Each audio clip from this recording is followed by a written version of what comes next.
Sebab itulah Uthman bin Affan radhiyallahu anhu, dia kalau lalu dekat kubur, dia akan menangis. Menangis sampai basah janggut. Sehingga orang bertanya kepada Sayyidina Uthman, tazkurul jannata wan nar wala tabki. Tuan, kami selalu tengok tuan mendengar penceramah cerita pasal surga, pasal neraka, tuan relax saja. Tapi wa tabki min hada, tapi tatkala tuan lalu dekat kubur, tuan menangis. Apa hal tuan? Uthman punya perangai. Kata Uthman, macam mana aku tak menangis?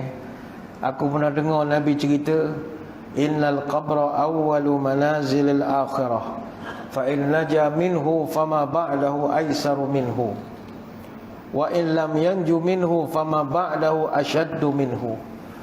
Mana mungkin aku tak susah hati?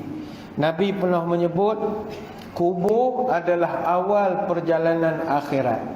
Kalau seorang itu selamat daripada siksa kubur, maka perjalanan seterusnya fama ba'dahu aisaru minhu, akan jadi lebih smooth lagi, lebih mudah lagi. Tetapi kalau daripada siksa kubur pun dia tak selamat, maka siksaan selanjutnya asyaddu minhu, akan lebih kejam lagi. Ini hadis riwayat Imam At-Tirmizi. Yang ni dulu kita pernah dah bahaskan di masjid ini tentang alam barzakh. Jadi saya ingat kita tak perlu mengulang lagi tentang alam barzakh ini. Satu alam yang misteri, kita pun tak tahu di mana kedudukan alam barzakh ini. Kalau nak dikatakan alam barzakh ni dalam kubur, bagaimanakah orang yang mati tak ada kubur? Mati dalam laut, mati dalam perut buaya, guna-gaya. Jadi alam kubur ni misteri, tak tahu di mana duduknya alam itu. Kadang-kadang kita mimpi jumpa orang dah meninggal, arwah ayah, kadang nampak dia duduk tepi pantai. Kadang-kadang mungkin alam yang satu lagi itu alam yang lebih luas lagi daripada apa yang dapat kita bayangkan. Namun tuan-tuan sekalian, mustahak untuk kita memahami bahawa kematian ini adalah benda yang menjadi permulaan kepada kemerdekaan kita yang sebenar. Selepas itulah kata para ulama, antara yang kita minta kepada Allah untuk diberikan kejayaan di akhirat nanti adalah dipermudahkan kematian kita, ataupun diselamatkan daripada seksa dan azab kubur. Kita tidaklah takut pada azab itu, bukan. Azab kubur ni kita dah bincang dulu, ada 5 saja. Dia punya je tu bukanlah je sakit walaupun 5 itu, tapi dia tak seteruk azab neraka. Cuma yang kita takut kalau kita tak diberi ucapan yang teguh. Dalam Quran disebut qaulus sabit. Dia dalam kubur nanti kita akan banyak soal jawab. Kita dah terangkan bahawa sebelum ini dalam kubur ada 2 malaikat tambahan, Nakur dan juga Ruman, yang akan bertanya kita soalan tambahan selain daripada Munkar dan Nakir. Jadi soalan-soalan ini macam kita soalan temu duga lah. Macam contoh yang buat postgrad, masters, PhD, kan ada viva voce. Viva voce nak present, nak proposal defend, nak kita punya finding present macam-macam. Jadi examiner akan tanya lah. Dia akan tanya mana you punya teori, kerangka framework awak ni macam mana, awak punya DV, IV awak di mana, kenapa awak punya DV tak tally dengan ni, kenapa persoalan awak tak sama dengan awak punya objektif. Kalau tak boleh jawab tu yang hoha. Sebab itu dalam Quran Allah Ta'ala sebut, yusabbitullahu alladhina amanu bil qawli thabit fil hayatid dunya wa fil akhirah. Allah akan meneguhkan orang beriman dengan ucapan yang teguh di dunia dan di akhirat. Surah Ibrahim ayat 27. Jadi kita kalau dapat ucapan teguh ini, tuan-tuan tak perlu risau. InsyaAllah boleh berhujah dengan malaikat, boleh berhujah jadi peguam dalam kubur. Tapi bila tak diberikan hujah, payahlah kita nak berjawab dengan malaikat. Dulu kita pernah terangkan, antara malaikat akan tanya kepada ahli-ahli kubur ni adalah berkenaan dengan satu potret gambar. Ini kata Ka'ab bin Malik radhiyallahu anhu, Nabi kata Anas bin Malik radhiyallahu anhu, Nabi pernah cerita bahawa Malaikat yang dua akan bawa satu gambar. Dia tanya kepada mayat, ma kunta taqulu fi hadzal rajuli, apa pandanganmu tentang laki-laki ini? Jadi orang yang kebetulan ditanya oleh malaikat ni, dia tak kenal Nabi. Dia pun jawab, la adri kuntu aqulu ma yaqulun nas. Saya tak kenal, saya ikut je lah orang jawab apa, saya ikut sajalah. Jadi bila malaikat dapat tahu orang ni tak boleh jawab, dia marah. Malaikat tanya, la daraita wala talaita, mu tak sekolah ke? Mu tak pernah dengar ceramah? Takkan tak kenal orang ini? Mayat dia jawab, saya tak kenal. Siapa ni? Summa yudrabu bil mitraqi min halilin baina uzunain. Maka malaikat pun ambil satu macam pemukul pada besi, tukul besi besar, akan diketukkan tepat di tengah wajahnya, antara dua keningnya, ketuk kat dahi dia. Pom. Fayasihu fayasma'uha man 'alaiha ghairu saqalain. Mayat ni pun menjeritlah kesakitan, dan suaranya itu didengari di seluruh pelosok alam ini, kecuali manusia dan jin saja yang tak mendengar. Ni hadis riwayat Bukhari dan Muslim. Jadi ada proses soal jawab, bukan sekadar ma rabbuka itu saja. Dia akan tanya ini siapa, ini siapa. Tapi saya ingat jangankan tanya orang yang tak sembahyang bang. Kalau tanya kita pun, tunjuk gambar Nabi, mana kita kenal. Sebab kita seumur hidup tak pernah tengok pun Nabi. Kita tak tahu pula rupa Nabi.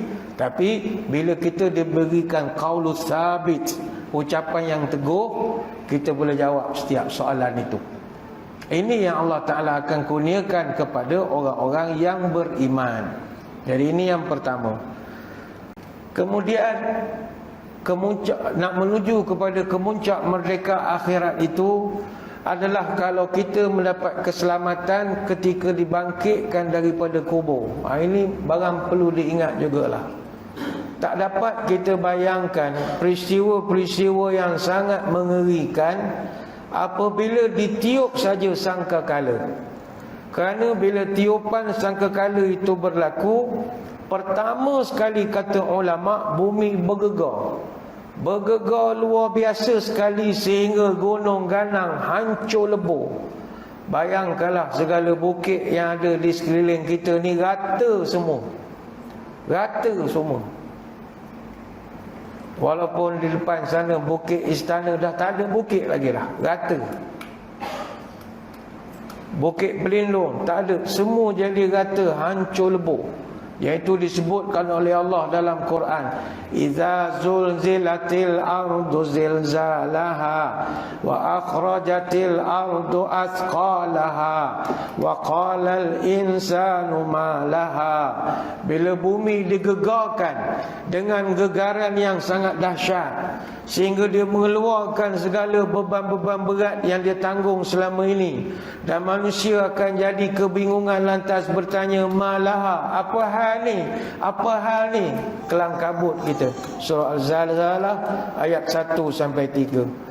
Sama juga yang Allah gambarkan di dalam surah Al-Hajj ayat 1 sampai 2. Ya ayuhan nasu taqu rabbakum inna zalzalatas saati syai'un azim yauma tarawnaha tadhhalu kullu murdi'atin amma arda'at wa tad'u kullu zatin hamlin hamlaha wa taran nasa sukara wa ma hum bisukara walakinna adzaballahi syadid.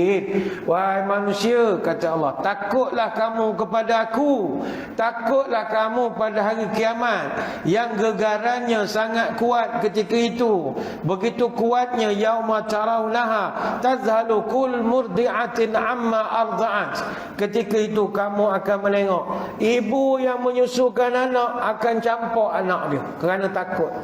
Dia campur anak dia, padahal mak dengan anak ni sayang sangat pada anak, tapi kerana takut melihat gegarnya bandar Kuantan nanti, dia campak anak dia. Wa tad'u kullu zatin hamlin hamlaha, sehingga kan wanita-wanita yang mengandung gugur segala kandungan mereka kerana ketakutan menggigil melihat kejadian gegaran bumi kita ketika itu. Wa taran nasa sukara, kamu akan tengok manusia berjalan dalam keadaan mabuk. Wa ma hum bisukara, sebenarnya mereka tak mabuk tapi terhoyong-hayang. Semua jadi pening belaka. Adakah gambaran ni tak menakutkan kita? Dalam ayat yang lain, idza waqatil waqi'ah laisa liwaqatiha kadhibah khafidatur rafi'ah idza rujjatil ardu rajja wa bussatil jibalu bassa fakanat haba'an mumbatha. Bila terjadi kiamat itu tak dapat disangkal lagi. Dia akan merendahkan satu golongan dan meninggikan satu golongan. Tak kala bumi digoncangkan sedahsyat-dahsyatnya, gunung ganang dihancur luluhkan sehancur-hancurnya, jadilah semua itu debu yang berterbangan. Surah Waqiah ayat 1 sampai 6. Ini baru satu, bumi bergerak. Yang kedua, kata ulama, langit akan terbelah, bintang berjatuhan, cahaya bulan hilang, dan matahari dan bulan dia bercantum, dikumpulkan. Tak dapat kita gambarkan peristiwa itu. Sebab itu Nabi dalam satu hadis dia pernah sebut, siapa-siapa yang nak tengok kiamat depan mata, mana nak tajallikan, bayangkan kiamat apa rupanya secara visual, bacalah 3 surah, kata Nabi. Man sarrahu ayanzura ila yaumil qiyamah ka'annahu ra'yu 'ainin falyaqra idza syamsu kuwirat wa idza samaa'u fatarat wa idza samaa'u syaqqat. Maka baca 3 surah, surah At-Takwir, surah Al-Infitar dan surah Al-Insyiqaq. Ini hadis riwayat Imam At-Tirmizi daripada Ibnu Umar radhiyallahu anhuma. Jadi tuan-tuan balikkan, kalau ada masa belik Quran, buka surah Takwir, Infitar dan Insyiqaq. Itu Allah macam bagi trailer kepada kita. Bukan trailer lori boxside itu dah. Trailer ni sneak peek, gambaran awal macam mana rupa langit terpecah, bintang jatuh berguguran, matahari dan bulan digabungkan. Dalam 3 surah ni ada. Tuan-tuan baca dengan tadabbur, boleh jadi insaf. Soalannya kita ketika itu macam mana? Kalau gagal menghadapi situasi itu, tak ada ertilah merdekanya kita ini. Tak ada erti.